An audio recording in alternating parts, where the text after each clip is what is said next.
Hi everybody, जैसे कि आप सभी की भारी डिमांड पर हम आज लेकर आए हैं बैंक वाला टॉपिक। ये जो बैंक वाला टॉपिक है ये यूपीएससी सीएससी एग्ज़ाम 2021-22 प्री के लिए बहुत ज़्यादा इम्पॉर्टेंट होने वाला है।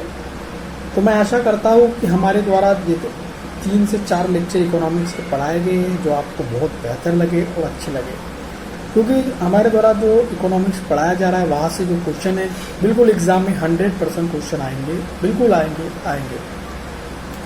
तो बैंक हम पढ़ने जा रहे हैं। सबसे पहले हमको मालूम होना चाहिए कि हम जब बैंक पढ़ने जा रहे हैं तो बैंक क्या होता है, तो बैंक का मतलब क्या है। तो बैंक का मतलब होता है, जैसे एक होता है प्रोवाइड लोन, ठीक है, प्रोवाइड लोन यानी एक प्रकार से ऋण देना है ना, और एक होता है एक्सेस डिपॉजिट यानी एक प्रकार से जमा करना। तो वो क्या होता है, बैंक होता है। अगर मान लीजिए आप इन दोनों में से कोई एक कार्य कर लो तो उसे अपन क्या कहेंगे, एनबीएफसी कहेंगे, अर्थात नॉन बैंकिंग फाइनेंशियल कंपनी उसको कहते हैं। एक प्रकार से उसको क्या कहते हैं, गैर बैंकिंग वित्तीय कंपनी भी कहते हैं। बिल्कुल राइट। जो बैंक होते हैं उसके 2 टाइप होते हैं, ठीक है। तो बैंक के 2 टाइप होते हैं। तो बैंक का पहला टाइप कौन सा होता है, एक होता है शेड्यूल बैंक जिसको बोलते हैं अनुसूचित बैंक, और एक होता है नॉन शेड्यूल बैंक जिसको बोलते हैं हम गैर अनुसूचित बैंक बोलते हैं, ठीक है। तो जो अनुसूचित बैंक होता है, ठीक है, तो जो अनुसूचित बैंक होता है उसको हम देखते हैं। अनुसूचित बैंकों को भी 2 टाइप में डिवाइड किया गया है। एक होता है अनुसूचित वाणिज्य बैंक होता है, ठीक है, और एक होता है अनुसूचित सहकारी बैंक। अनुसूचित वाणिज्य बैंक यानी शेड्यूल कॉमर्शियल बैंक, और एक होता है अनुसूचित सहकारी बैंक जिसको बोलते हैं कोऑपरेटिव बैंक। बिल्कुल राइट। अब अनुसूचित वाणिज्य बैंक में कौन कौन से शामिल है, ये केंद्र का बैंक मानते हैं इसको। और इसमें कौन कौन से बैंक होते हैं, इसमें निजी बैंक होते हैं जैसे जो प्राइवेट बैंक हो गया, इसके अलावा इसमें विदेशी बैंक होते हैं, ठीक है, जिसको बोलते हैं फॉरेन बैंक हो गया। उसके अलावा सार्वजनिक क्षेत्र के बैंक हो गए, पब्लिक सेक्टर का बैंक हो गया, क्षेत्रीय ग्रामीण बैंक हो गया, एंड उसके बाद होता है अनुसूचित सहकारी बैंक। अब इसमें कौन, ये राज्य सरकार के होते हैं, ठीक है, बिल्कुल राइट। और राज्य सहकारी बैंक जैसे एससीबी होता है, बिल्कुल राइट। तो स्टेट कोऑपरेटिव बैंक इसमें होते हैं, ओके। इसके अलावा इसमें कौन सा होता है, जिला केंद्रीय सहकारी बैंक होता है, डीसीबी होता है। उसके अलावा प्राथमिक साख एजेंसी भी इसमें होती है। तो इतने प्रकार के जो बैंक हमको देखने को मिलते हैं। उसके बाद हम थोड़ा देख लेते हैं जो वाणिज्य बैंक होती है उसकी परिसंपत्ति कौन कौन सी होती है, क्योंकि एग्जाम में क्वेश्चन पूछा जाता है कि भाई निम्नलिखित में से कौन सी वाणिज्य बैंक की परिसंपत्ति है या नहीं है। तो देखो, वाणिज्य बैंक की परिसंपत्ति हम किसे मानेंगे, जैसे तरलता और लाभ पर बता, उसको जो लाभ हो रहा है और जो तरलता आती रहती है, लिक्विडिटी एंड प्रोबेबिलिटी, तो वो भी हम मान लेते हैं कि भाई वाणिज्य बैंक की परिसंपत्ति है। उसके बाद कैश इन हैंड, तो कैश इन हैंड भी मान लेते हैं। उसके बाद cash at the central bank यानी केंद्रीय बैंक में जो नकदी होती है वो भी हम मान लेते हैं। उसके बाद मांग तथा अल्प सूचना, money at call and short notice. उसके बाद इन्वेस्टमेंट यानी निवेश। उसके बाद एडवांस यानी अग्रिम। उसके बाद था बिल डिस्काउंट यानी बिल का डिस्काउंट। फिर 1 वर्ष या उससे कम की परिपक्वता के लिए सरकारी प्रतिभूतियां। अगर बोल दे कि जमा, तो भाई ये जो जमा वगैरह है वाणिज्य बैंक की परिसंपत्ति बिल्कुल भी नहीं। अब अगर क्वेश्चन आ गया वाणिज्य बैंक की परिसंपत्ति में निम्नलिखित में से शामिल है, पहला है निवेश, सेकंड है तरलता, तीसरा है जमा, एक है चौथा है अग्रिम और एक है अल्प सूचना। तो निम्नलिखित में से कौन सा कूट जो है वो सत्य है, तो ए ऑप्शन है, बी ऑप्शन है, सी ऑप्शन है और डी ऑप्शन है। तो इस क्वेश्चन का आंसर आप सभी को तो मालूम है कि जो जमा है वो बिल्कुल नहीं आएगा भाई, तो इसमें सभी सही है, ऑप्शन नंबर सी बिल्कुल राइट होगा, ठीक है। तो उसके बाद हम पढ़ते हैं आरबीआई के बारे में देखते हैं। तो आरबीआई के बारे में बताने से पहले बता दूं तो आरबीआई के लिए जो समिति बनी सबसे पहले 1914 में एक चेम्बरलेन समिति बनाई गई, ठीक है। तो चेम्बरलेन समिति है उसको माना नहीं गया। फिर उसके बाद आई हिल्टर एंड समिति। हिल्टर एंड समिति का गठन 1921 में किया गया। इसने अपनी जो रिपोर्ट है वो 1926 को आधार बनाकर 1930 में एक केंद्रीय बैंक जांच समिति गठित की। फिर उसके बाद आगे चलकर एक्ट 1934 आया, उसमें 1 अप्रैल 1935 को आरबीआई का गठन कर दिया। 1935 में आरबीआई की जो निजी संपत्ति थी वो 5 करोड़ थी। उसके बाद आरबीआई का जो हेडक्वार्टर था शुरुआत में पहले 1935 से 37 के बीच में कलकत्ता में बनाया गया था। फिर बाद में परिवर्तन कर दिया गया, 1937 से लेकर आज तक इसको बंबई में डाल दिया गया। इसके अलावा आरबीआई के बारे में देखा जाए तो इसके स्थानीय बोर्ड भी होते हैं। क्या होते हैं? इसके स्थानीय बोर्ड भी होते हैं। तो इसके 4 स्थानीय बोर्ड है। तो पहला मुंबई, सेकंड नंबर का कलकत्ता, तीसरे नंबर का मद्रास और चौथे नंबर का नई दिल्ली। तो आरबीआई के बारे में आप लोगों को बताऊं, जहां पर आरबीआई का कार्यालय नहीं होता वह एसबीआई क्या करेंगी? आरबीआई के प्रतिनिधि के रूप में कार्य करती है। ठीक है। इसके अलावा और मैं आप लोगों को इसके बारे में बता देता हूं कि जो आरबीआई की संरचना कैसे होती है। ठीक है। तो आरबीआई की जो संरचना है वो देख लेते हैं हम। तो आरबीआई की संरचना के बारे में थोड़ा देखें तो आरबीआई की संरचना में देखा जाए तो इसमें 21 मेंबर होते हैं। क्या होते हैं? 21 मेंबर होते हैं। तो भाई एक होता है उसमें एक गवर्नर होता है। ठीक है। तो 4 उसमें डिप्टी गवर्नर होते हैं, 2 उसमें वित्त मंत्रालय की तरफ से नियुक्त होते हैं और जो 10 होते हैं वो गवर्नमेंट ऑफ इंडिया के द्वारा नामित होते हैं और 4 निदेशक स्थानीय बोर्ड होते हैं। मैंने बताया 4 निदेशक आकर। इसके अलावा ये जो आरबीआई इसका लेखांकन वर्ष देखा जाए तो 1 जुलाई से लेके तो 30 जून तक होता है। इसके अलावा ये जो आरबीआई है 1948 तक पाकिस्तान और जो म्यांमार बर्मा है उसका केंद्रीय बैंक के रूप में भूमिका निभा चुका है। एक क्वेश्चन देखते हैं आरबीआई के बारे में निम्नलिखित कथनों पर विचार करें। क्वेश्चन पहला है आरबीआई का लेखांकन वर्ष 1 अप्रैल से 30 मार्च तक होता है। ऑप्शन नंबर 2, आरबीआई में सबसे ज्यादा सदस्य भारत सरकार के द्वारा नामित किए जाते हैं। ऑप्शन नंबर 3, आरबीआई के स्थानीय बोर्ड केवल 4 होते हैं। ऑप्शन नंबर 4, आरबीआई का गठन के लिए सबसे पहले समिति चेब्रन समिति आई थी जिसे निरस्त कर दिया गया। अब हम कूड़ देखेंगे निम्नलिखित में से कौन सा कथन असत्य है। Option A, option B, option C, option D. इसमें आपको कूड़ दिए गए केवल 1 और 2, 3 ऐसे ऑप्शन आपको मिलेंगे। इस क्वेश्चन का जो सही आंसर है वो ए है, 1 और 3, क्योंकि गलत पूछा गया है। तो पहला आरबीआई का जो लेखांकन वर्ष है वो 1 अप्रैल से 30 मार्च तक नहीं है मेरे भाई, 1 जुलाई से 30 जून तक है। ये क्वेश्चन तो गलत हो गया। फिर चौथा नंबर का बोला है कि आरबीआई के गठन के लिए सबसे पहले समिति चेब्रन समिति आई थी जिसे निरस्त कर दिया गया। तो ये तो सही है, असत्य बोला है। आरबीआई के स्थानीय बोर्ड केवल 4 होते हैं। तो क्या आपको लगता है ये क्वेश्चन सही है? ठीक है, ऑप्शन नंबर सी सही है ना, केवल पहला वाला गलत उसमें। ठीक है, बिल्कुल राइट।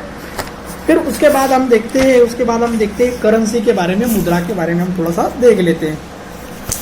देखो इसकी जो करेंसी होती है उसको 2 भागों में डिवाइड किया है। एक होता है कॉइन्स और एक होता है नोट। ठीक है, एक होता है कॉइन्स और एक होता है नोट होता है। ठीक है, अब देखो जो कॉइन्स होते हैं, कॉइन्स के रूप में देखा जाए जैसे 1 रुपया हो गया, 2 रुपया हो गया और 5 रुपया, वो वित्त मंत्रालय से क्या करता है? बनाता है। उसके अलावा 10 रुपए से ज्यादा हो गए उसको आरबीआई बनाता है। फिर ये जो सिक्के वगैरह होते हैं वो भारत सरकार के द्वारा क्या होते हैं? उसको जारी किया जाता है, भारत सरकार द्वारा जारी किया जाता है। और जो सिक्का होता है वो 4 जगह पर सिक्के बनते हैं, या जिसको 4 जगह पर इसके टकसाल बनते हैं। भाई 4 जगह पर कहाँ बनते वो भी तो हमें मालूम होना चाहिए। एक बनता है नोएडा, एक बनता है मुंबई, एक बनता है कलकत्ता और एक बनता है हैदराबाद। तो गवर्नमेंट ऑफ इंडिया क्या करता है मेरे भाई? जो सभी मेडल या जो सोना चांदी होता है उसकी जांच करता है। उसके अलावा देखा जाए जो नोट के बारे में बता दूं, एक होता है करेंसी नोट, एक होता है बैंक नोट। करेंसी नोट में बता दूं जो 1 रुपए का नोट होता है जो गवर्नमेंट ऑफ इंडिया के द्वारा जारी किया जाता है, और जो 1 रुपए पर जो हस्ताक्षर होंगे वो केंद्रीय वित्त सचिव के होते हैं। उसके अलावा जो बैंक रेट होता है, बैंक रेट के बारे में देखते हैं हम, जो 2 रुपए से लेकर तो 2000 रुपए तक देखा जाए उस पर जो हस्ताक्षर होगी वो आरबीआई के गवर्नर के होते हैं, याद रखना। और वर्तमान में आरबीआई के गवर्नर कौन है? शक्तिकांत दास है, शक्तिकांत दास। अब देखते हैं हम 1 रुपए के नोट का इतिहास। 1 रुपए का नोट क्या है भाई? एक करेंसी नोट है, गवर्नमेंट ऑफ इंडिया के द्वारा इसे जारी किया जाए। इस पर हस्ताक्षर केंद्रीय वित्त सचिव के होते हैं। 2017 में इसके 100 साल पूरे हुए। पहली बार इसे शुरू 1917 में किया गया। 1996 में इसे बंद कर दिया गया था 1 रुपए के नोट को। फिर पुनः 2014 में इसे शुरू किया गया। इसका रंग देखा जाए तो पहले आसमानी हुआ करता था, पर 2014 में जब उसे शुरू किया गया तो इसके रंग में परिवर्तन कर दिया। इसका रंग बना दिया हरा प्लस गुलाबी कर दिया। इसके अलावा सरकार 1 रुपए का नोट क्यों जारी करती है? घाटे की वित्त जो व्यवस्था होगी उसको पूरा करने के लिए सरकार ऐसा कदम उठाती है। उसके बाद आप लोगों को बता दूं, जैसे जो 1 रुपए का नोट के बारे में बता दूं और चित्र, जैसे मान लीजिए 10 रुपए का नोट है, तो जो 10 रुपए का नोट है उस पर कोणार्क का सूर्य मंदिर जो कि उड़ीसा का है। फिर 20 रुपए का नोट एलोरा की गुफा जो औरंगाबाद महाराष्ट्र की है। 50 रुपए का नोट उस पर जो चित्र बना हुआ है वो हम्पी का बना हुआ है, कर्नाटक का। फिर 100 रुपए का नोट उस पर रानी की नाव जो कि गुजरात का। 200 रुपए का नोट सांची का स्तूप जो कि एमपी के रायसेन जिले में है। उसके बाद 500 रुपए का जो नोट है उस पर लाल किला है। उसके बाद 2000 रुपए का नोट उस पर मंगलयान है। उसके बाद हम देखेंगे प्रिंटिंग प्रेस के बारे में। प्रिंटिंग प्रेस के बारे में तो नासिक में है प्रिंटिंग प्रेस जो कि महाराष्ट्र में। इसके अलावा एमपी में भी है। एमपी में है, एमपी में कहाँ पर, एक देवास में है और एक कहाँ पर है, सिक्योरिटी पेपर मिल होशंगाबाद में। उसके अलावा सालबोनी वेस्ट बंगाल में। उसके अलावा मैसूर कर्नाटक में। इसके अलावा सिक्योरिटी प्रिंट प्रेस हैदराबाद सरकारी प्रतिभूतियां। और जो सिक्योरिटी प्रिंटिंग प्रेस हैदराबाद में क्या होती है, जो सरकारी प्रतिभूतियां या मेडल बनते। अब हम क्वेश्चन देखते हैं 1 रुपए के नोट के बारे में निम्नलिखित कथनों पर विचार करें। पहला, इस पर आरबीआई के गवर्नर के हस्ताक्षर होते। दूसरा, इसे सरकार घाटे की व्यवस्था पूरा करने जारी कर। तीसरा, इसे 1917 में शुरू किया गया। चौथा, वर्तमान में इसका रंग हरा और गुलाबी होता है। निम्नलिखित में से कौन सा कथन सत्य है? A option, B option, C option और डी ऑप्शन। अगर आपने सही तरीके से पढ़ा है तो मुझे गारंटी है आप इस क्वेश्चन का आंसर सही लगाओगे।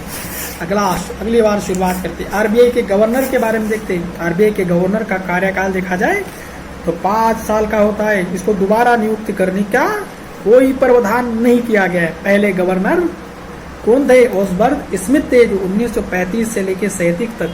जैसे आरबीआई का फाउंडर या संस्थापक भी कहा जाता है। 2nd नंबर के जो गवर्नर थे जिनका नाम है जेम्स टेलर 1937 से लेकर 43 तक बने।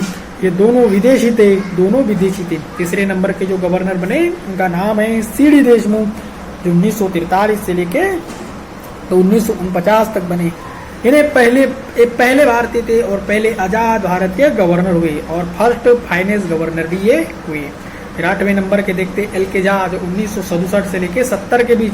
तो इनके ही कार्यकाल में देखा जाए तो 1969 में बैंकों का राष्ट्रीयकरण किया गया, क्योंकि 14 बैंकों का राष्ट्रीयकरण किया गया और पहली बार ऐसा कदम उठाया गया।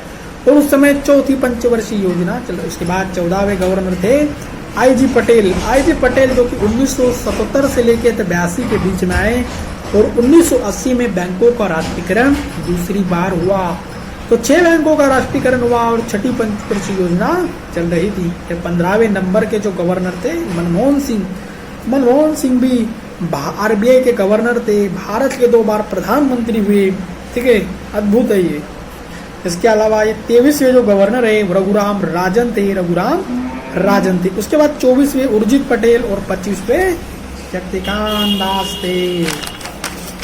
एक क्वेश्चन देखते हैं कि भाई निम्नलिखित कथनों पर विचार करें। निम्नलिखित कथनों पर हमको विचार करना है। तो पहला है कि जो आरबीआई के गवर्नर को दोबारा नियुक्ति का प्रावधान नहीं है। ठीक है। दूसरा है बैंकों का राष्ट्रीयकरण पहली बार चौथी पंचवर्षीय योजना में किया गया। तीसरा है बैंकों का राष्ट्रीयकरण दूसरी बार छठी पंचवर्षीय योजना में किया। आरबीआई के गवर्नर केवल 2 विदेशी थे। निम्नलिखित में से कौन सा कूट सत्य है? ऑप्शन ए है, ऑप्शन बी है, ऑप्शन सी है, ऑप्शन डी है। तो आपको कूट भी नजर आ रहे हैं केवल 1, 3, 4। ऑप्शन बी में दिया है केवल 1, 2, 4 ऐसे दिए। तो ऑप्शन नंबर डी है बिल्कुल सभी के सभी इसमें क्या है सही है। उसके बाद हम देखेंगे आरबीआई के बारे में थोड़ा देखते हैं कि आरबीआई के द्वारा नोट जारी करने हेतु न्यूनतम रिजर्व प्रणाली का क्या किया जाता है, उपयोग किया जाता है। इसे शुरू कब किया गया? 1956 में इसको शुरू किया गया। 200 करोड़ संपत्ति के साथ एक शुरू किया गया था, जिसमें 115 करोड़ का तो सोना था, 85 करोड़ की सरकारी प्रतिभूतियां थी उसमें। इसके आधार पर एक साल में अधिकतम 10,000 करोड़ को अपन निकाल सकते हैं। उसके बाद हम देखेंगे आरबीआई के कार्य के बारे में देखेंगे। सभी नोटों का ये निर्गमन करता है, सिर्फ 1 रुपए के नोट को छोड़कर। सरकार का बैंक होता है, बिल्कुल सरकार का बैंक होता है। ये उधार देता है, केंद्र को देता है ट्रेजरी बिल के रूप में, राजकोष बिल के। बैंकों का बैंक कहा जाता है। ठीक है। उसके अलावा बैंकों का विलय करना, उसकी समाप्ति करना, शाखा का विस्तार करना, परिसंपत्तियों की तरलता आरबीआई की सहमति से ही होती है। फिर साख नियंत्रण, क्रेडिट कंट्रोल, ये सब होता है। पर साख का सृजन आरबीआई बिल्कुल नहीं करता, ये वाणिज्य बैंक करते हैं, आरबीआई ऐसा नहीं करता। वाणिज्य बैंक में तो बताते हैं मैंने, निजी बैंक हो गया मेरे भाई, सार्वजनिक क्षेत्र का बैंक, क्षेत्रीय ग्रामीण बैंक, ये होते हैं, एसबीआई, पीएनबी, एचडीएफसी, ये। फिर क्या बोला मैंने, भारतीय बैंकिंग वित्तीय व्यवस्था नियमित करती है, आरबीआई का ये भी कार्य होता है। फिर एक सरकार का एक एजेंट होता है, सरकार का एक एजेंट होता है। कैसे भाई एजेंट कैसे? अंतर्राष्ट्रीय वित्तीय संस्थानों के सम्मेलन में सरकार के एजेंट के रूप में प्रतिनिधित्व करता है। एग्जाम्पल के लिए जैसे IMF, वर्ल्ड बैंक और एडीबी इत्यादि। इसके अलावा देखा जाए तो देश में मौद्रिक नीति का निर्माण करता है, जैसे महंगी मौद्रिक नीति, सस्ती मौद्रिक नीति, जैसे डियर हो गया, चीप हो गया, तो इन चीजों को क्या करता है, देखने का काम करता है। इसके अलावा एक और कार्य है उसका, एक और कार्य है वो भी देखेंगे हम। इसके अलावा वो क्या करता है, आरबीआई कार्य समाशोधन यानी क्लोरिनिंग ग्रहण करने का कार्य भी उसका ही है। तो देखो ये जो समाशोधन या ग्रहण करने का कार्य क्या होता है भाई, यह सुनिश्चित करता है, तो यह सुनिश्चित करता है कि सभी चेकों का जो भुगतान है वो निर्धारित समय सीमा पर हुआ है। इसके सहायता के लिए क्या होता है, समाशोधन की सहायता के लिए जो NPCI बनाया जाता है, तो यह CTS या चेक ट्रांजेक्शन सिस्टम से जरिए से अपना काम करता है, बिल्कुल राइट। फिर अब देखते हैं हम NPCI क्या होता है। NPCI इसमें देखें ना, NPCI national payment corporation of India होता है, भारतीय राष्ट्रीय भुगतान निगम। इसकी स्थापना 2008 में की गई। 300 करोड़ पूंजी के साथ सरकार और आरबीआई और 10 बैंकों की सहायता से इसकी स्थापना की गई। इसे अम्ब्रेला संगठन भी कहा जाता है, क्योंकि बहुत सारे यहाँ पर कार्य होते हैं।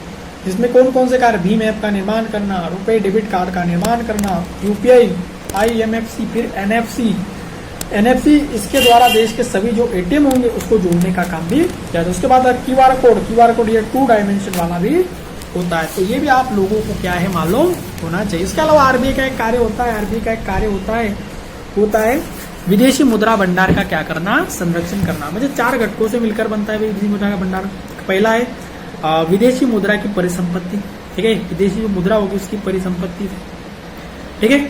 उसके अलावा क्या होता है, जो विदेशी मुद्रा परिसंपत्ति यानी इसमें सबसे ज्यादा जो होगा वो क्या होता है, डॉलर होता है 75% से ज्यादा। फिर उसके बाद सोना, फिर IMF अंतर्राष्ट्रीय मुद्रा कोष, तो IMF जो होता है उसके बाद रिजर्व कोष या एक प्रकार से जिसको सॉवरेन ट्रांजेक्शन, मतलब हर सदस्य देश अपने देश की मुद्रा IMF के रिजर्व से जरूरत के अनुसार किस्तों में निकालता है। और जो रिजर्व ट्रांस होता है ना, वो क्या होता है, एक साख प्रणाली किसकी, IMF की। इसके अलावा 4 घटकों में एक शामिल है SDR, जो कि क्या होती है, किसकी मुद्रा होती है, IMF की मुद्रा होती है। अब देखते हैं SDR, जिसको बोलते हैं स्पेशल ड्राइविंग राइट, विशेष आहार अधिकार। भाई IMF की मुद्रा है और इसे 1970 में शुरू किया गया। कृत्रिम मुद्रा, कागजी मुद्रा भी इसको कहा जाता है।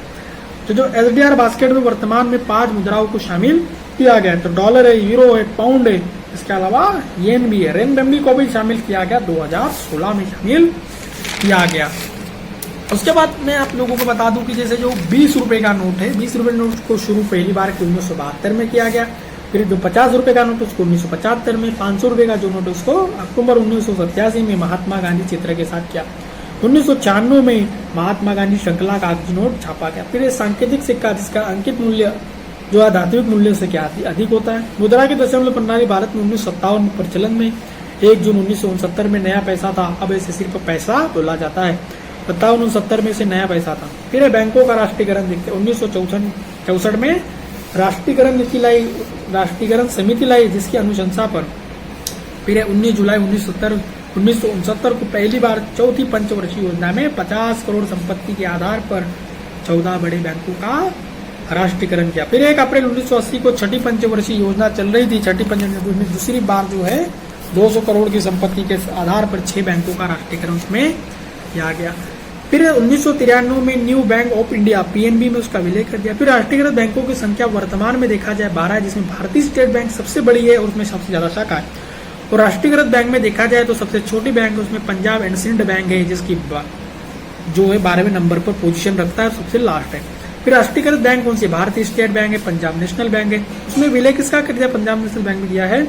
Oriental bank of commerce, United bank of India 3 number की है, बैंक ऑफ इंडिया। उसके बाद एक केनरा बैंक, जो कि इसमें विलय सिंडिकेट बैंक का।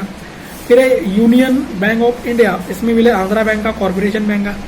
फिर है बैंक ऑफ इंडिया, है ना, बैंक ऑफ इंडिया BOB। फिर उसके बाद है भारतीय बैंक का, बैंक ऑफ इंडिया। फिर उसके बाद Indian Overseas bank, UCO bank. उसके बाद है बैंक ऑफ महाराष्ट्र। उसके बाद है Sindh and Punjab and Sindh bank है, ठीक है। तो थोड़ा सा बैंकों के बारे में भी हम देख लेते हैं क्या है। सबसे पहले हम देखिए भारतीय स्टेट बैंक। भारतीय स्टेट बैंक का अब इतिहास देखते हैं तो 1806 में बैंक ऑफ बंगाल था, 1840 में एक बैंक ऑफ बॉम्बे था, 1849 में मद्रास था। इन तीनों को मिलाकर 1921 में क्या बना दिया, इम्पीरियल बैंक। इसे ये राजा और महाराजाओं का बैंक भी कहा जाता था। इम्पीरियल बैंक के लिए एक समिति लाई जिसका नाम है एडी गोरवाला समिति। के आधार पर 1 जुलाई 1955 को जो एसबीआई है, एसबीआई का एक समिति लाई जिसका नाम है एडी गोरवाला समिति के आधार पर 1 जुलाई 1955 को एसबीआई को क्या कर दिया, गवर्नमेंट ऑफ इंडिया को क्या कर दिया, सौंप दिया। एसबीआई में जो शाखा है State Bank of Bikaner, Indore, Hyderabad, Mysore, Jaipur, Patiala, Saurashtra, इन सभी को 1993 में जो बीकानेर और जो जयपुर था उसको भी state Bank of Bikaner Jaipur में कर दिया। ऐसा सभी का फिर बाकी जो बचे हुए बैंक थे उसका 1 अप्रैल 2017 को विलय किसमें कर दिया, एसबीआई में कर दिया। फिर एसबीआई का देखा जाए, एसबीआई के बारे में देखते हैं। एसबीआई सबसे बड़ा भारत का सबसे बड़ा बैंक है। उसके बाद फ्यूचर ग्लोबल 500 की सूची में 236वें स्थान पर है। इसकी स्थापना 1955 में। इसकी सबसे ज्यादा शाखा है और राजस्व सबसे ज्यादा। इसका हेडक्वार्टर मुंबई में। इसके अध्यक्ष कौन है, दिनेश कुमार खारा। पंजाब एंड सिंध बैंक के बारे में देखते हैं। भारत के सर्वोच्च दर्जे के तकनीकी बैंक के रूप में क्या है, उभर रहा है। इसकी स्थापना 1908 में की थी। इंडियन ओवरसीज बैंक देखते हैं। इसकी स्थापना भैया 6 विधेयक, तो इसकी स्थापना 1937 में की गई और इसका हेडक्वार्टर कहाँ पर है, चेन्नई में। इसके अध्यक्ष पार्थ प्रतिम सेन गुप्ता है। फिर देखो इसकी जो है ना 6 विदेशी जो शाखा है या एक प्रतिनिधि कार्यालय भी इसका है। फिर इंडियन बैंक। इंडियन बैंक के बारे में देखिए, इसकी विदेश शाखा कोलंबो, सिंगापुर में मिलेंगे। इसकी स्थापना 1907 में की गई थी। इसका हेडक्वार्टर चेन्नई में। इसके अध्यक्ष पद्मा चंद्रू। इसके बाद union bank of India, Bharat के सार्वजनिक बैंकों में से एक है। यूनियन बैंक के बारे में देखा, सरकार की 90% शेयर पूंजी है। स्थापना 1919 में की गई। हेडक्वार्टर मुंबई में। इसके अध्यक्ष है राजकुमार रॉय। उसके बाद हम देखने वाले हैं, बस ये एक टॉपिक नंबर 1 था। उसके बाद जो हम पढ़ने वाले सेकंड नंबर का टॉपिक रहेगा। तो अगर आपको बेहतर लगे तो आपने अगर हमारे चैनल पर पहली बार आए तो उस चैनल को एक प्रकार से सब्सक्राइब जरूर कर दीजिए। अगर अच्छा लगे तो इस वीडियो को शेयर ज़्यादा से ज़्यादा करिए। Thanks for watching.